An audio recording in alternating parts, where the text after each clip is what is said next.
Qatar's World Cup spending has been a topic of much discussion and debates, both before and after the competition. The small Gulf state, with a population of 2.68 million people, which was awarded the tournament in 2010, has invested billions of dollars in infrastructure and facilities to host the event in 2022. Concerns have been raised about the sustainability of these investments and the potential financial impact on the country.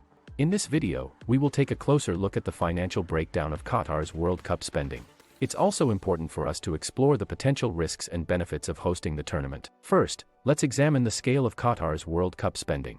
According to estimates from the Supreme Committee for Delivery and Legacy, the organization responsible for delivering the tournament, the total cost of hosting the World Cup was expected to be around $8 billion. This includes the construction of new stadiums, training facilities, and transport infrastructure, as well as the upgrading of existing facilities. Of this $8 billion, the majority of the spending, around $4 billion, has gone toward the construction of new stadiums. Qatar's economy has been heavily impacted by the construction of stadiums for the 2022 FIFA World Cup.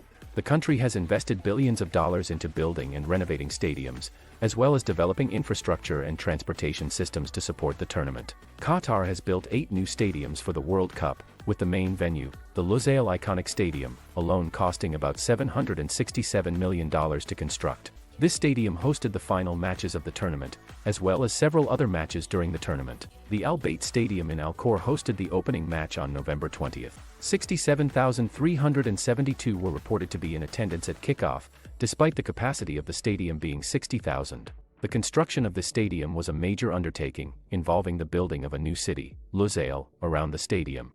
The project also included the construction of a metro system, new roads, and other infrastructure to support the influx of visitors expected during the tournament.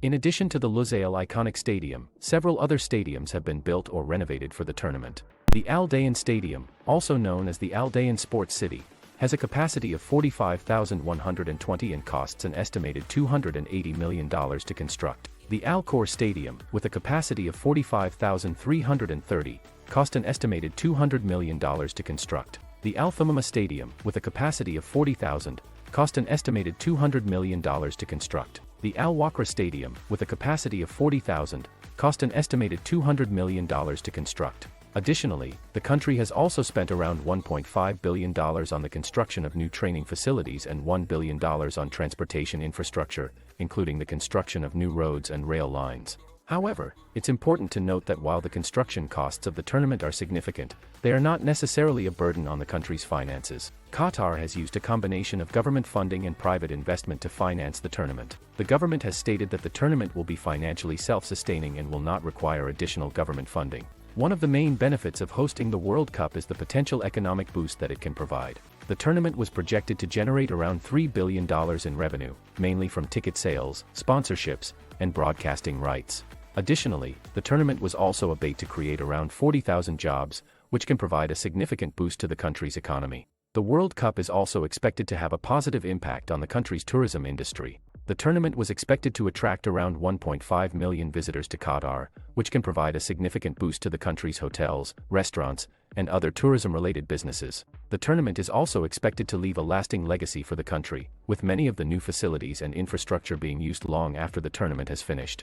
Many of the new stadiums and training facilities are expected to be used for a relatively short period, and it's unclear how they will be used or maintained in the long term. There are also concerns about the potential financial impact of the tournament on the country's economy.